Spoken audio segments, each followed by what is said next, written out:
फटते हैं। ज्वालामुखी फटने का रीजन क्या होता है उसे हम जानेंगे, ठीक है, कि ज्वालामुखी फटते क्यों है। तो ज्वालामुखी के फटने के रीजन को जानने से पहले हमें यह जानना पड़ेगा कि जिस पृथ्वी पे हम रहते हैं उस पृथ्वी की आंतरिक संरचना क्या होती है, क्योंकि ज्वालामुखी जो है पृथ्वी से ही फटते हैं, पृथ्वी के अंदर से ही फटते हैं, तो पृथ्वी की आंतरिक संरचना को जानना बहुत जरूरी है। तो देखो ये हमारे पास पृथ्वी है, हमने पृथ्वी के इतने भाग को निकाला है और उसको हमने अंदर तक ले जाकर आपको दिखाने की कोशिश की है। तो ये इसका इतना भाग निकाल के हमने ये रखा है, ठीक है।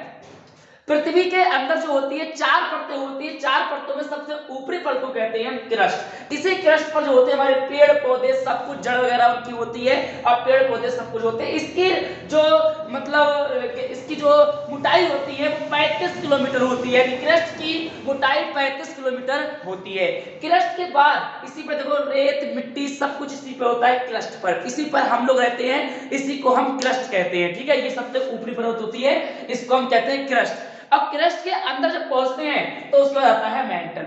मेंटल में क्या होता है कि हमारे पास यहां से लेके टोटल लंबाई होती है 70 किलोमीटर, ये हमारे पास 70 किलोमीटर होती है मेंटल। इसमें जो होते हैं काफी मेटल होते हैं, एल्यूमिनियम होता है, सिलिका होती है, बहुत सारे इसमें मेटल इसमें होते हैं, ठीक है, इसको मेंटल बोलते हैं। इसके बाद हमारे पास होता है जो अंदर वाला भाग होता है उसको कोर कहते हैं। कोर दो भाग में बटी होती है, एक होती है इनर कोर जो कि अंदर की ओर होती है, एक होती है आउटर कोर। इनर कोर इस वाले जो किनारे से मतलब सतह से इनर कोर जो होती है 6370 किलोमीटर होती है लगभग। गूगल के द्वारा ये डाटा लिया गया है, वहां पर 6370 किलोमीटर होती है लगभग इसकी यहां से लेके यहां तक मोटाई। उसके बाद जो आउटर कोर होती है उसकी यहां से लेके यहां तक मोटाई होती है 5259 किलोमीटर, ठीक है। तो ये हमारे पास पृथ्वी की संरचना हो गई है। लेकिन सुनो ध्यान से, क्रस्ट में तो पेड़ पौधे मेटल में सब मतलब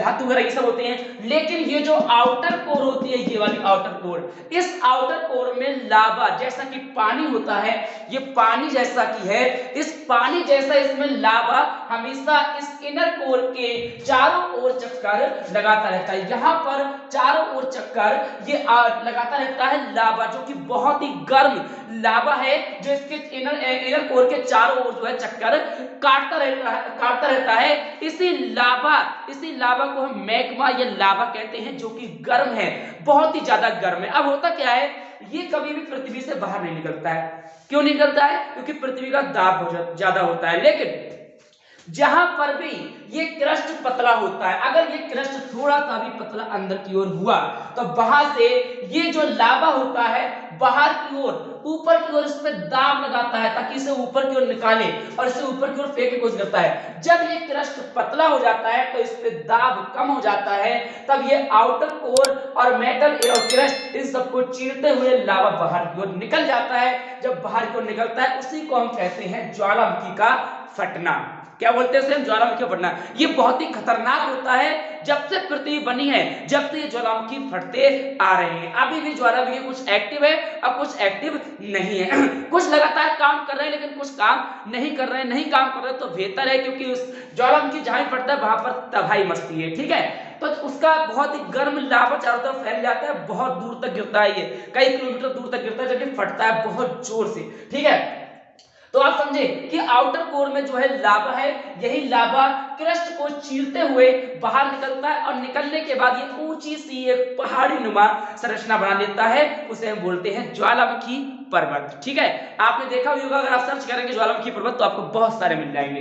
तो आपको समझ में आया कि ज्वालामुखी क्यों फटते हैं। क्रस्ट अगर पतला होगा तो यहां से लावा जो है बाहर निकलेगा, उसी को हम कहते हैं ज्वालामुखी का फटना। तो आज की वीडियो अगर आपको समझ में आई, लगातार आप ऐसी वीडियो चाहते हैं, कमेंट बॉक्स में आप कोई भी टॉपिक लिख सकते हैं, मैं उस टॉपिक पर वीडियो जरूर बनाऊंगा। अगर आपकी वीडियो अच्छी लगे तो चैनल को भी सब्सक्राइब कर लो, साथ में बेल आइकन को दबा लो। तो आज की वीडियो वैसे मिलते हैं अगली वीडियो में, तब तक के लिए जय हिंद।